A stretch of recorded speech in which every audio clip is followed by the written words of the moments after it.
Hey everyone, this is Unlock24, and today I'm going to show you an extremely interesting deck, and I've just been completely destroying everyone in the KC Cup with it. So the deck is actually, I don't want to say it's an original, but I haven't seen anyone else play it. And if you've been around for a while, you've probably seen this particular concept.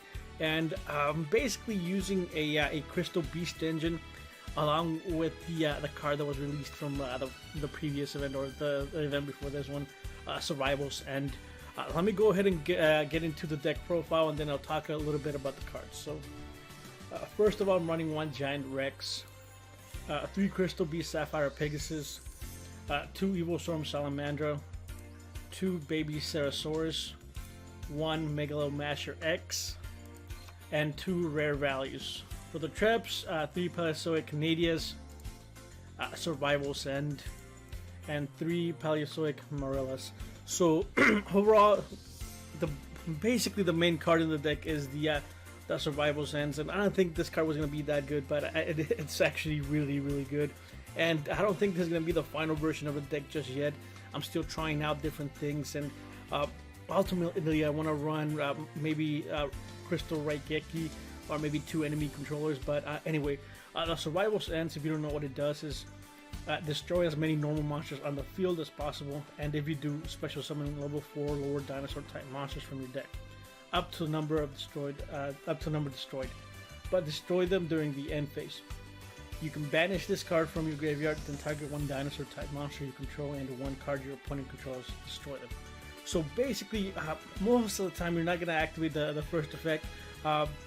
Most of the time you're going to activate Paleozoic Marrella, use the effect to send this to the graveyard, and then basically use it as a Crystal Raigeki, or a basically tribute to the Doom using a monster, a dinosaur on your side of the field.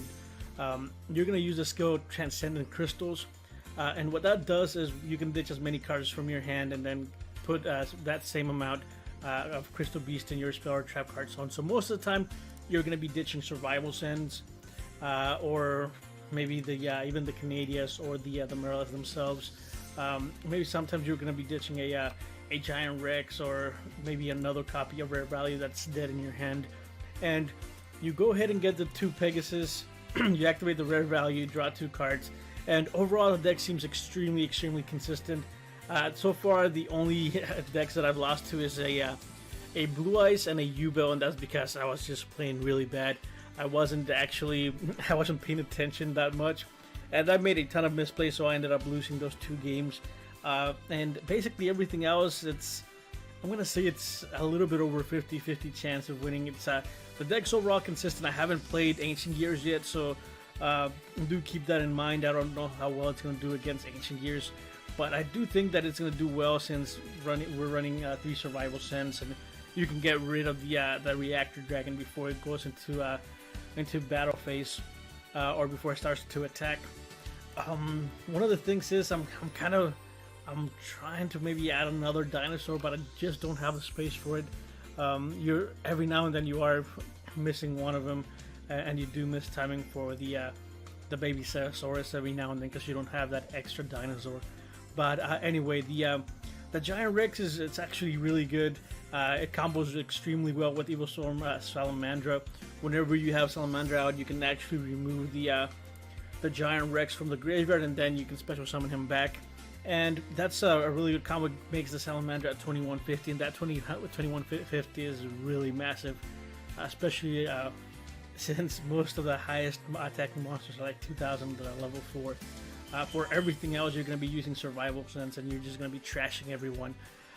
Again, do let me know in the comment section below what changes you would make. Like I said, I want to fit some enemy controllers, or maybe some Crystal Raigekis, but I can't really seem to, I really don't want to take anything out that's in here already. Overall, it's not somewhat, but it is consistent, and let me go ahead and show you some of the replays. But again, I don't want to say it's an original deck, because it's a concept of a different build. It was a Crystal Bujin deck, I believe, and I'm not really that high rank right now in the KC Cup. I started out really low, but I went up to 9, so I don't know how well the deck is going to do in the higher ranks, but let's go ahead and get into the replays, and hopefully they saved, because last time I don't know if they didn't or if I just didn't save them. Alright, so here's the first one.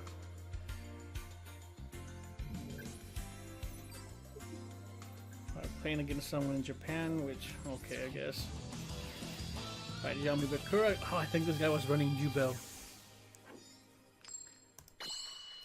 And he wasn't running like the straight Yubel version of the deck, he was running like a Memphis build.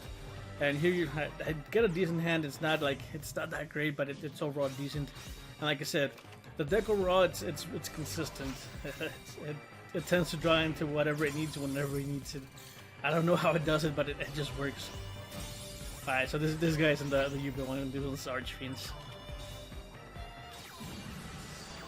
I'm not really sure what he's trying to dig for, but I can't attack directly with the Giant Rex, which is kind of unfortunate, but I guess they had to balance it somehow, which alright, I guess that was game anyways. The next one. And if you have the cards for it, do give it a try. Again, the deck is really consistent. And I thought that Bakura was a very top one, but I guess it wasn't. It was this Yubel.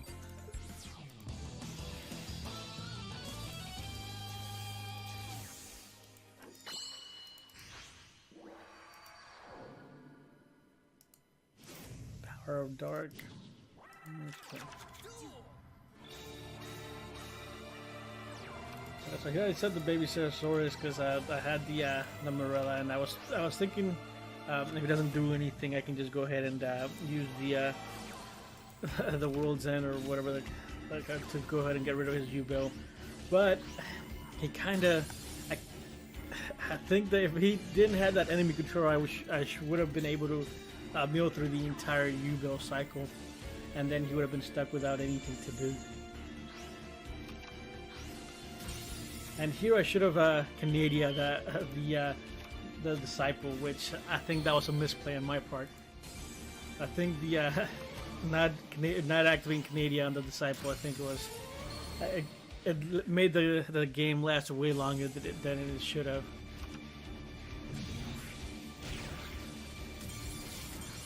And again, like I said, I had a ton of misplays on this particular game.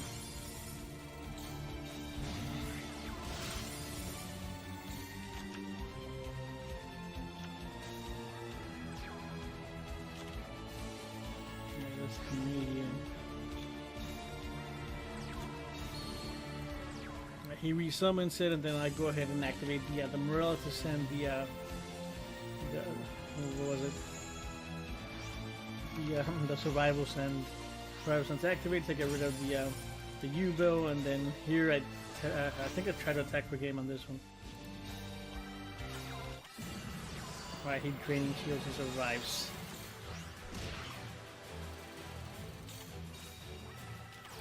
I think I can't remember if this is the one that I won or the one I lost, but he gives up. I think he didn't have anything after that, so he just ended up giving up. And again, when you're playing against Yubel, it's you do have to get that end trap card in order for you to be able to win, and it's extremely easy to do because you run the Paleozoic.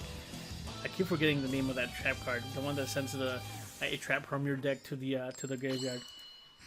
Marrellas, or okay, well, we'll see here in a bit. Oh, this guy, Marrellas. Marrellas makes it extremely easy to get the survivals into the graveyard.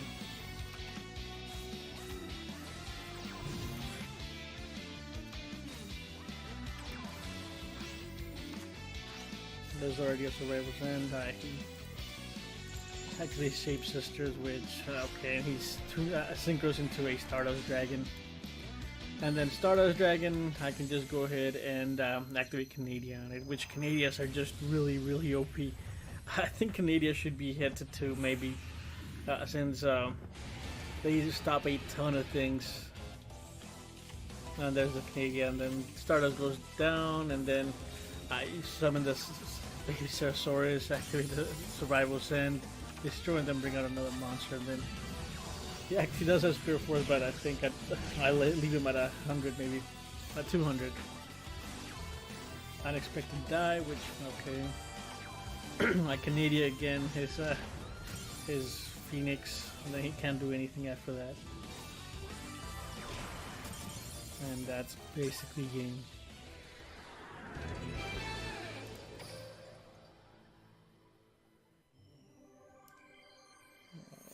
Let's do another one.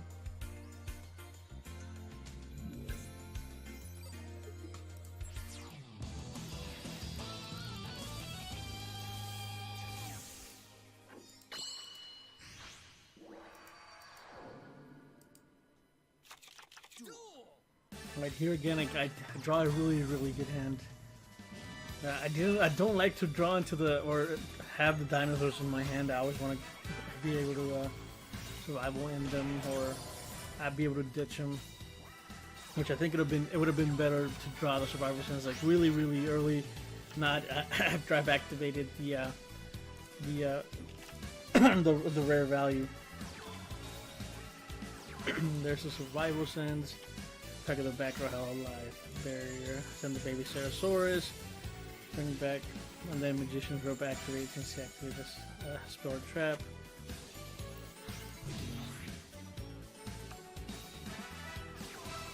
A breaker. It targets my my survival sand. I chain.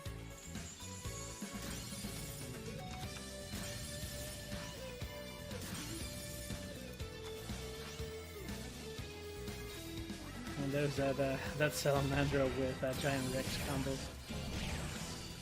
And again, I didn't think that this particular deck was going to be this consistent, but it is consistent.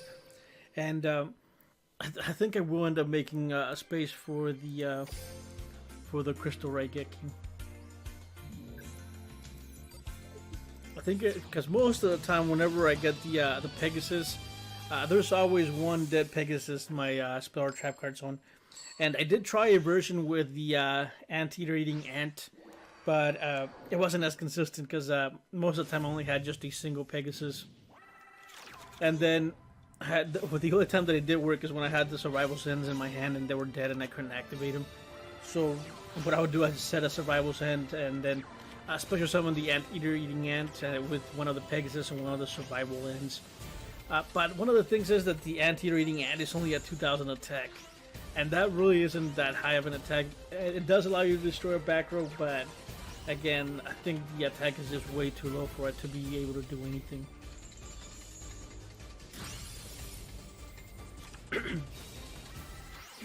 And those Canadias and those Marrellas are just insane. Just whenever your opponent activates trap cards, you're just able to do a ton of things. And I'm pretty sure if you want to run some sort of synchro version of this, you can probably just splash in a random tuner and you should be able to go into level 4s. Really easy. But let me show you the deck list one more time again. This is an old concept, but again, I haven't seen anyone play this particular deck this way with this particular engine. 1 Giant Rex, 3 Crystal Beast Sapphire Pegasus, 2 Evilswarm Salamandras, 2 Babycerasaurus, 1 Megalosmasher X, 2 rare values, 3 Paleozoic Canadias, 3 survivals, and the 3 Paleozoic Marrellas. So like I said again, do let me know in the comment section below what you would change. How would you improve this deck? Would you add enemy controllers instead of the rare values? Would you put in a different type of engine instead of the Crystal Beast? Do let me know in the comment section below, or if you already have a similar deck list like this one, do let me know what that deck list is, so I can maybe give it a try and see how well it works. But that's going to be it for today. If you have any questions or comments, do leave them in the comment section below. If you enjoyed this video, go ahead and leave a like, and if you are enjoying my content, do subscribe, and I'll see you guys next time.